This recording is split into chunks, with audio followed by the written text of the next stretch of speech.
Okay, so let's solve this passport problem in fluid mechanics under analysis of gravity dams na lumabas nung May 2002.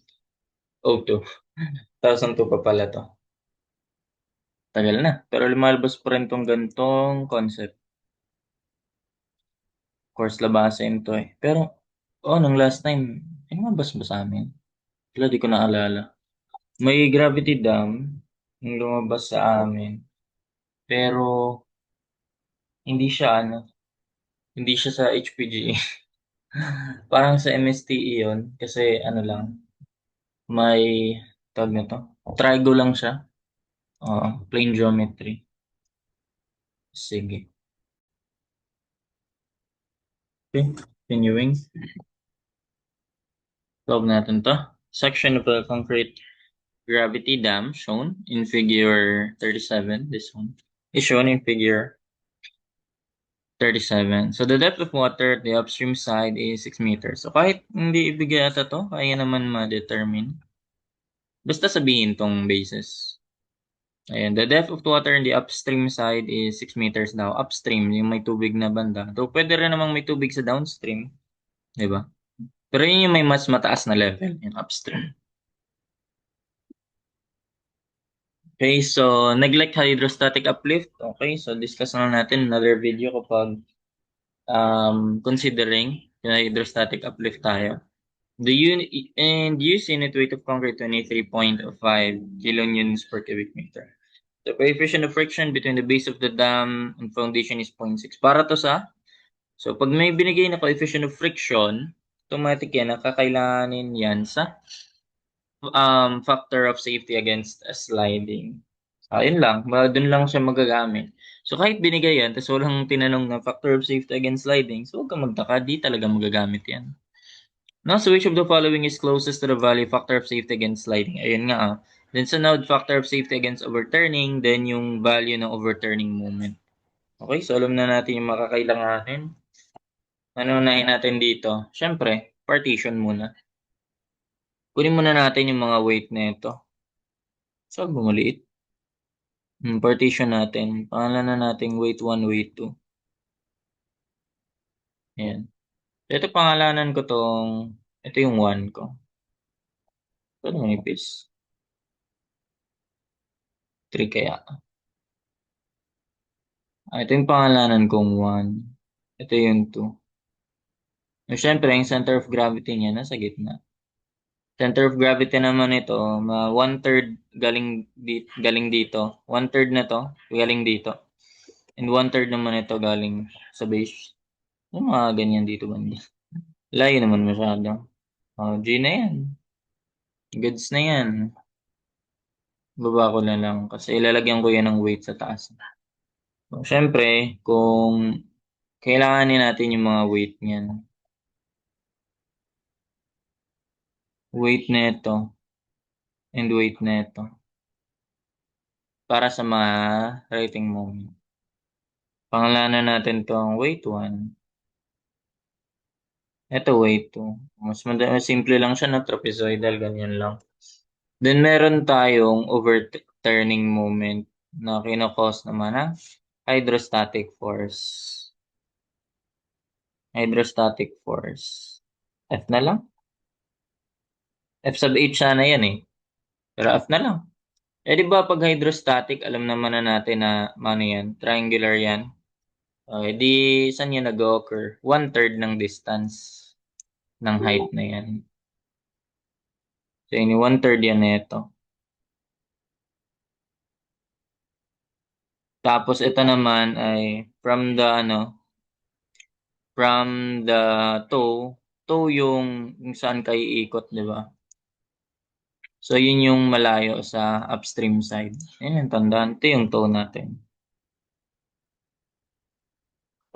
Toe. So, ito naman yung distance na yan. Pangalanan naman natin yung x1 and x2.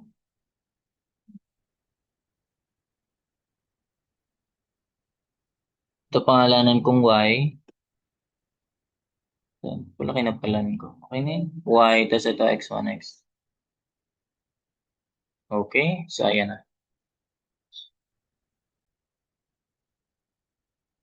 Okay. So, sulat na natin yung values naman yan.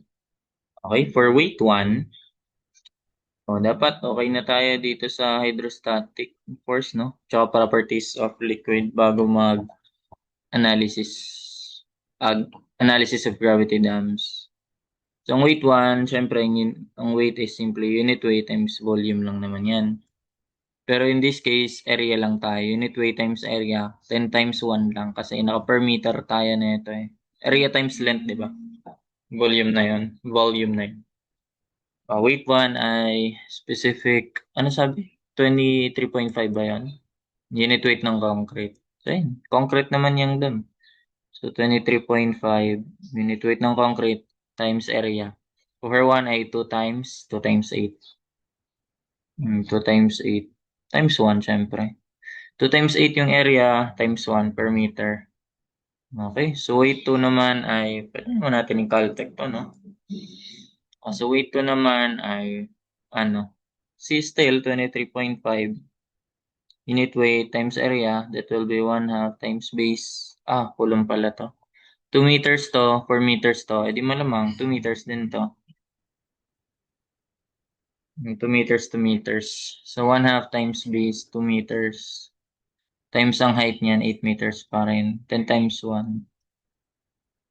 Okay, so yan na yun. Weight 1, weight 2. Ang values niyan. 23.5 times 2 times 8. 376. That is naka-kilonewtons. 376 kilonewtons. Weight yan eh. Sunod ay 23.5 times 1/2 times base 2 times 8. 188. Pinalahati lang pala yung kanina. 188 kilonewtons. Okay, so then, ito po pala, yung force. Siyempre, ito yung kakaiba. Pero hydrostatic force naman to, kakaiba siya rito. Iba siya sa dalawa. So that is unit weight ng water naman, 9.81 na kilonewtons tayo eh. Unit weight ng water, gamma, H bar, diba? Actually, okay naman tayo hydrostatic force, no? Bago sumalang dito sa gravity dams. So gamma, H bar, kalahati nitong height ng water. So 6 divided by 2, that's 3. H bar times area, 6 times 1. Per meter tayo dyan. Actually, okay naman na dun, no? Kung hindi, balikan mo yun. Kailangan mo balikan yun. Hydrostatic force. Dapat master mo na hydrostatic force bago dito sa dam. 6 times 3, 18. So, ilan yun? 9.81 times 176.58 kilonewtons. Ayan. So, lagay na natin yung mga ano niyan, mga moment arm. Next sub 1 ay ilan lang to? Dos na to. Kalahati ng 2. Edi 3. Edi 1. So, 2 plus 1, 3 meters.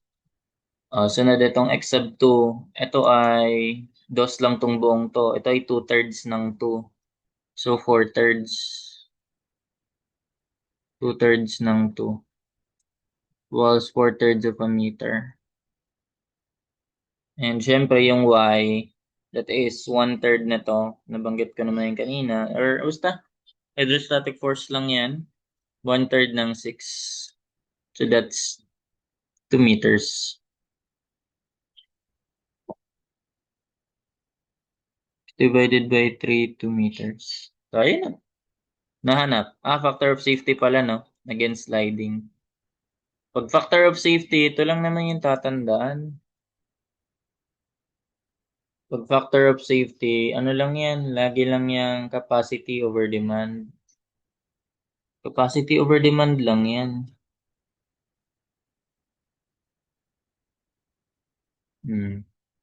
So in this case, yun, factor of safety against sliding. So magsa-slide siya. Yung horizontal force lang yan. Di ba ito yung horizontal force natin? Pero actually kasi kinukuha natin yung reaction yan. Ganito talaga yung ginagawa dyan. Kinukuha natin yung reactions. So ito may vertical reaction ka, pangalanan nating RY. May horizontal reaction ka naman. So since to the left yan, kailangan natin ng to the right yan, kakailanganin natin ng force na to the left. para mabalance. Natin alam saan nakapwesto yan. Pwede yung ipahanap, no? To RY and RX. Ayan. So, ito yung reaction RX. Okay. So, ano natin dyan? Di ba sinabi, factor of safety against sliding? So, automatic, friction yun. Kaya nga binigyan ng mu, coefficient of friction between the base of the dam and the foundation.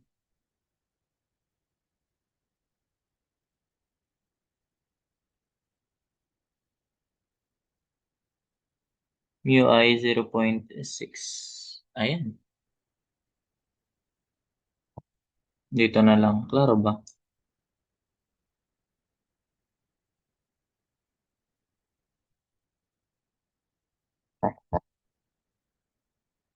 Okay. So,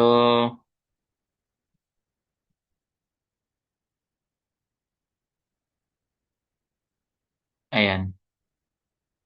Horizontal forces natin, yung F, that is simply equal lang sa Rx. Kung gagamitin natin yung mga value ng reactions. No? So, ano yan? Kung ito yung lumalaban dyan, di ba? Ito yung Rx mo, tama? So, ang impending motion ay kung ganito yung applied motion mo, ang impending motion yun is to the left, ay to the right, tama? So, kinokontra yan ito, Rx. So, ayun. Kinokontra yan ito. Pero, hindi talaga to yun. Reaction lang to eh. So, meron kang friction pa. Saan ba yun? Ano bang pwede kong gamitin? Ano magamit na, ano? Buhusan na ako. Sige, ito na lang. So, ayan, opposite yan, di ba? Ang friction. So, ayan yung friction natin. Eh, ano yan? Mu times n yan, di ba? O, ano yung n dito? Yung normal force. Yung Ry. Mu Ry. Kaya ganun yung nangyari. Mu Ry over F. O, yung Rx kasi, ano to eh, reaction to neto, di ba? Pero ito na may impending motion mo talaga. Ayun. Factor of safety lang yan. So, ayun. Factor of safety against sliding. Factor of safety against sliding is capacity niyan, yung friction, mu Ry. Ang demand niyan, yung value ni F. Ayun. Value na horizontal ay hydrostatic force natin. Okay, tanggalin ko na lang itong mga reaction. Okay na tayo dyan. Ito na lang gamitin ko. Mu Ry. Ay, hindi ko pa pala na-solve si Ry. So, dapat pala, ganito ko siya sinulat. Inuna ko yung F, no? Inuna ko yung F. Para pwede ko isam yung mga weight. Dito, pag sinam ko yung dalawang weights, makuha ko na yung Ry. Yan lang yung reaction eh. Weight 1 plus weight 2. 376 plus, ilan yan? 188. 564.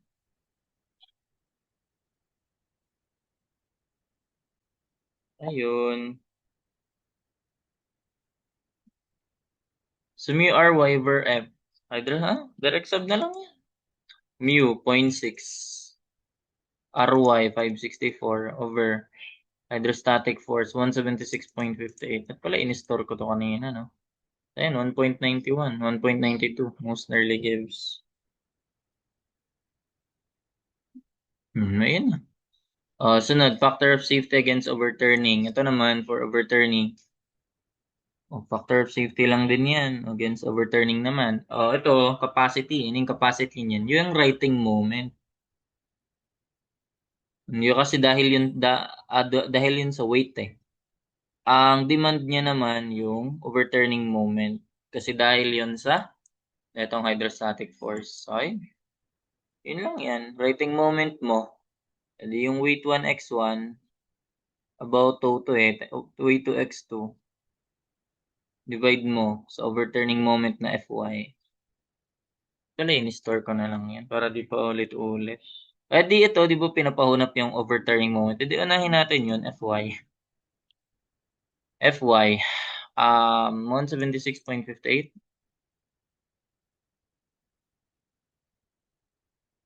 times y, 2 meters. So, ayun. 353.16, most nearly. Ito na nga exact eh. Ayun na yung overturning moment natin. Lagay natin sa M. O, writing moment na lang kailangan mo. Weight 1, 376 times x1, 3 plus weight 2, 188 times x2, 4/3.